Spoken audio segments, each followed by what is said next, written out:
This episode of Set to the Score is sponsored by Sky Sports. Stream Sky Sports flexibly on Now. What you want, when you want, no fuss. Go to nowtv.com to start streaming Sky Sports today.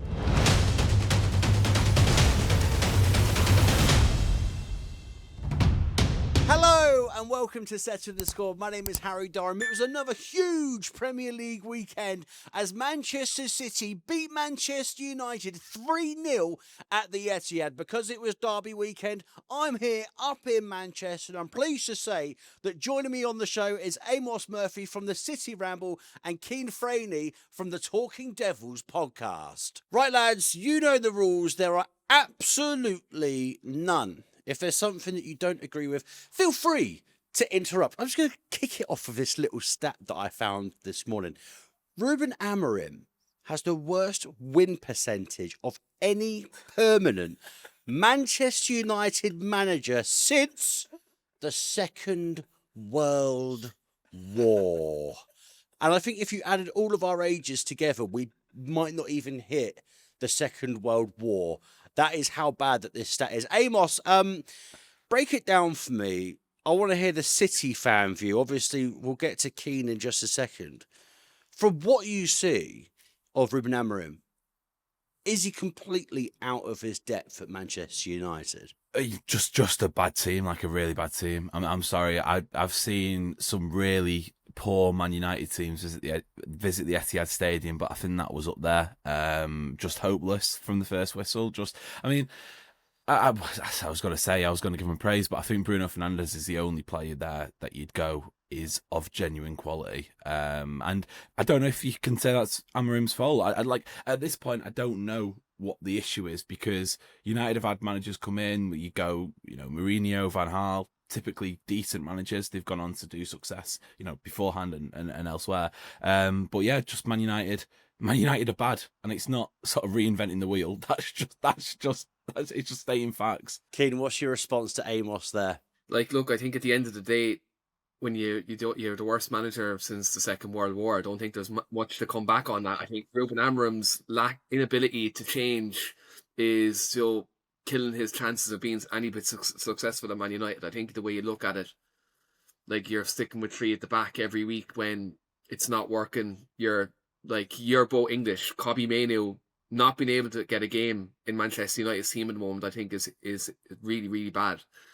And I think at this moment in time, you look at the way Pep has Manchester City playing, you look at the way he has technical players like Phil Foden and Bernardo Silva in the team, when he has a set system, I think you have to look at, and Ruben Amorim hasn't been adaptable at all. And I look at Amos, what he said, I think he's absolutely spot on that, it's probably one of the worst Manchester United performances in recent years at the Etihad. And I look at it at the minute, even though this isn't the best Manchester City at the moment, I think Amos would probably agree on that. This isn't the best iteration of what Manchester City is. There was an opportunity for us to go there and win yesterday, and I think we really blew it yesterday.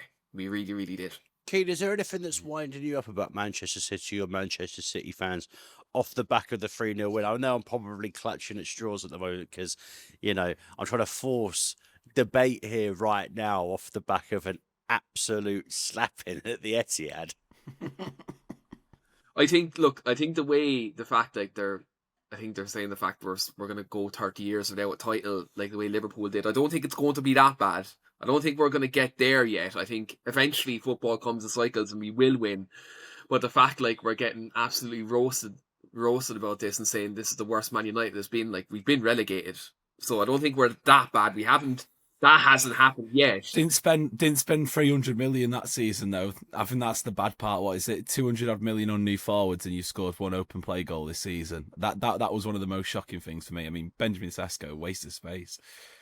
Yeah, but I think the fact if you don't cross the ball in, when your wing back is the only one crossing it in, I don't think it's his fault. If he had Eight Nuri, for example, or if you had your fullbacks, he probably would have got service. But it is what it is at the minute. I think we're just stuck in a really bad mess, and I can't there's so much you can probably say about Man United, but there's very little bad you can say about Man City at the moment because they won 3-0 at this moment in time, and Pep Guardiola, yeah, it isn't the best Pep team, but they're still getting results, and that's a sign of a good team. We've seen it many years for Man United. Amos, are you one of those Manchester City fans that thinks it will be 30 years until Manchester United win another Premier League title? I think they'll be lucky if it's 50 years, to be honest. No, I reckon. Look, Keane's right in the sense that football is cyclical. 5 years ago, you wouldn't expect, Arsenal to be challenging for titles, and you go back to sort of Roy Hodgson times. You wouldn't imagine that Liverpool would be, back up at the Premier League title. So it does come around, and all it takes is, one or two teams just drop off. I just think with Man United, it's a mentality problem. It's not necessarily a personnel problem, and I think there are genuine concerns right now with Amorim's sort of how rigid he is with that style of play. But at the same time, I think you look at the environment, you look at the sort of the way how a single defeat, every result is sort of analysed. And don't get me wrong, there have been some hilarious ones this season, Grimsby and that performance against City. But I do think that there needs to be sort of introspection at Old Trafford in the sense that United have no divine right to be anywhere just because once upon a time they were the kings of England. Football is cyclical, but it's also fast paced, and it moves along, and it doesn't, and it will leave you behind. So, 30 years with a bit of luck, it'll be 100. 100 years, could you imagine that? It'd be crazy. I mean, 100 years of Manchester United. Keane, you sort of had a little bit of a hand on your head then when you heard Amos saying that. What's your response to that? Do you think it could be 100 years? No, I don't think it'll be 100 years. I think, look, we will be back, and I do think it will happen. But I think at the end of the day, it's going to take a long time. I think could take another 10 years before we win a title, and that isn't me being dramatic. I do think you look at the way other clubs are, and there's a lot of rebuilding and there's a lot of restructuring that has to be done. This club and City long to win the title too. It took them a long time. Took Chelsea a long time. Like Arsenal have gone 20 years without a title, and they're finishing second every season, and that's considered success. That it isn't. You're either a winner or you're a loser. And right now, Man United, we're in the losing category. But I think right now we're not going to go 30 years without a title. I do think the better times will come. It just won't come under Ruben Amorim, and it won't be as long as it took Man City to win a title either. But who will it? Like you say, it won't come under Amorim, but what will it take from this point on? Because I've seen good managers go to United, and I've seen them fail spectacularly. What it will take is a couple of years of rebuilding, I suppose, without the Glazers having full influence over the rebuild, which is technically happening right now.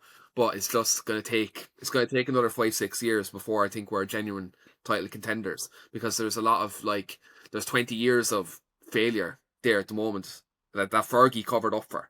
And let's be honest, he covered up for a lot what was happening in the background. So I think Jim Ratcliffe and Ineos have a lot of cleaning up to do, and even they've cleaned up some of their own mistakes as well, to be honest. So I think there's still time for them to do that. But look, it is just going to be a process, and I hate that word, but that's just what it's going to be. Why? I just don't understand. Obviously, we mentioned the three at the back that Ruben Amorim seems to constantly want to play. We understand he's the manager; it's his style, but it just doesn't suit the identity of the current form of the Premier League.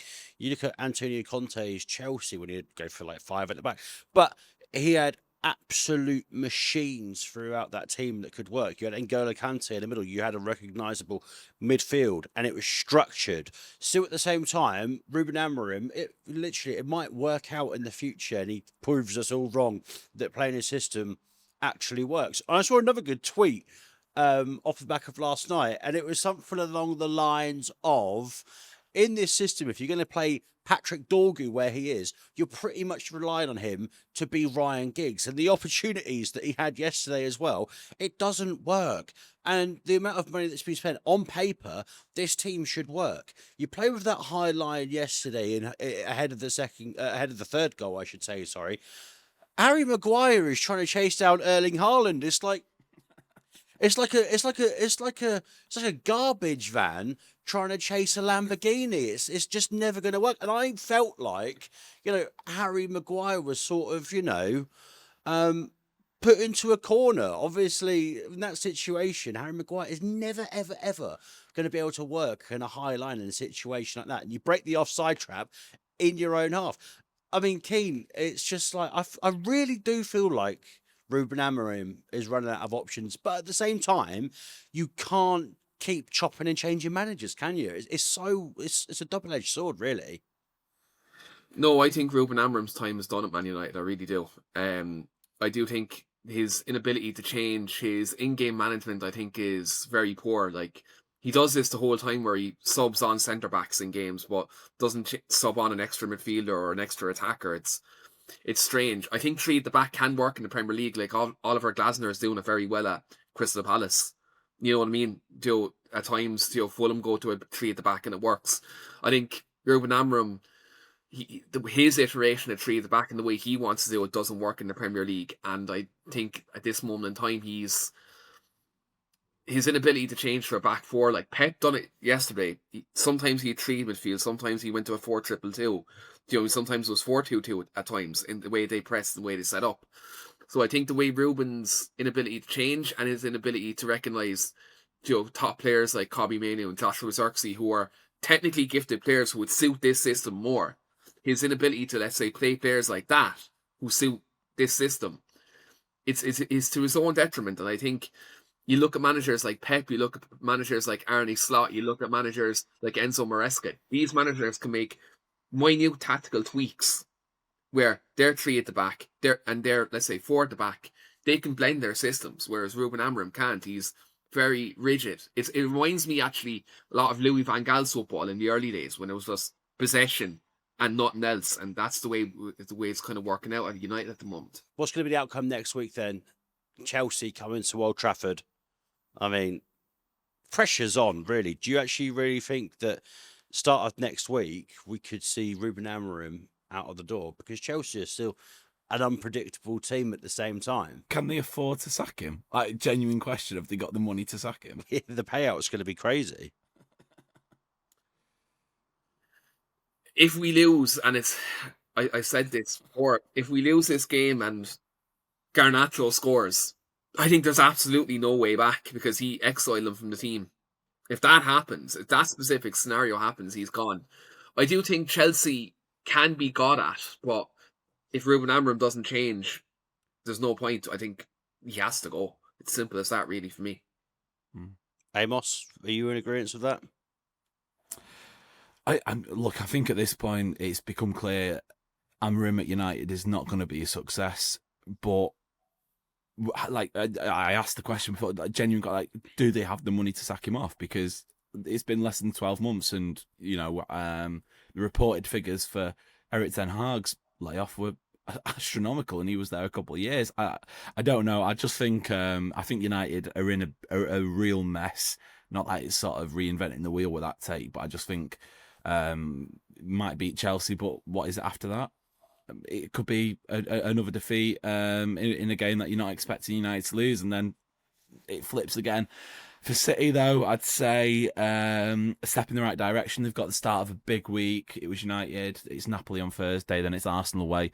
I don't think City in any world could have afforded to lose to that Man United team just because of, needing a last-minute winner against Burnley, drawing against Fulham. To be fair, looking pretty decent against Arsenal. But yeah, step in the right direction for City after a bad couple of weeks. And Amorim, I mean, if Garnacho scores against United, I don't think I'll be able to stop laughing ever.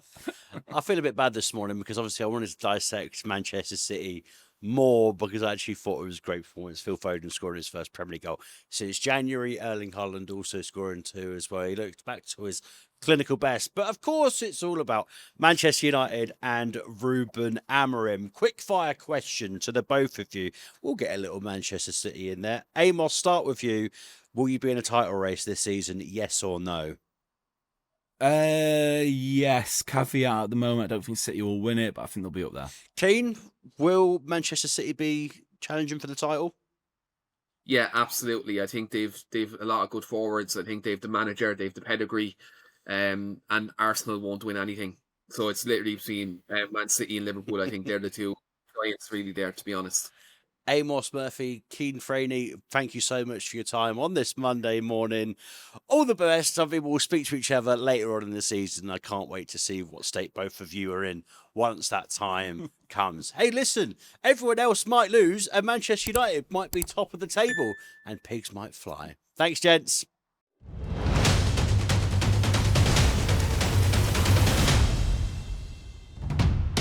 This episode of Set to the Score is sponsored by Sky Sports. Stream Sky Sports flexibly on Now. What you want, when you want, no fuss. Go to nowtv.com to start streaming Sky Sports today.